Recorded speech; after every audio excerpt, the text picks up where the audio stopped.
Pourquoi faut-il utiliser un guide respiratoire pour débuter dans la cohérence cardiaque? C'est très simple.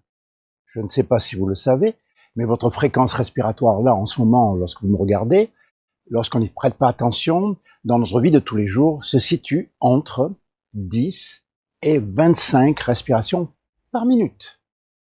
Bien sûr, vous ne vous en occupez pas en permanence, puisque ça fait partie du système nerveux autonome qui gère automatiquement notre adaptation à l'environnement. Et la respiration, c'est ce qui nous permet d'apporter de l'oxygène pour le mouvement musculaire, pour la réflexion, pour la pensée, pour l'adaptation. Là, nous allons aborder une respiration, nous allons mettre en place une respiration à 6 par minute, puisque c'est la fréquence de résonance physiologique de l'être humain. Elle est donc légèrement en dessous de la zone normale. Il faut donc un moyen de guider cette respiration pour l'apprentissage et ensuite pour le maintien d'une pratique régulière de cohérence cardiaque, qui est la seule condition d'avoir des effets sur le long terme.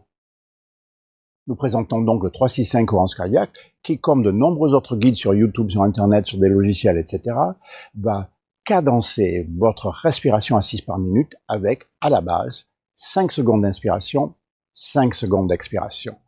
Et là, vous pourrez, comme sur tous les guides, respirer et être de façon certaine en cohérence cardiaque. Nous présentons aussi d'autres schémas respiratoires que certains guides respiratoires proposent déjà. L'inspiration stimule le sympathique, c'est-à-dire le mode fuite ou combat, le mode activation de l'énergie, pour m'enfuir ou me battre. L'expiration stimule le mode repos, relaxation, restauration, récupération. À la base, pour le recentrage avec la cohérence cardiaque, on égalise les deux, 5 secondes d'inspiration, 5 secondes d'expiration, 5 secondes de sympathique, 5 secondes de parasympathique.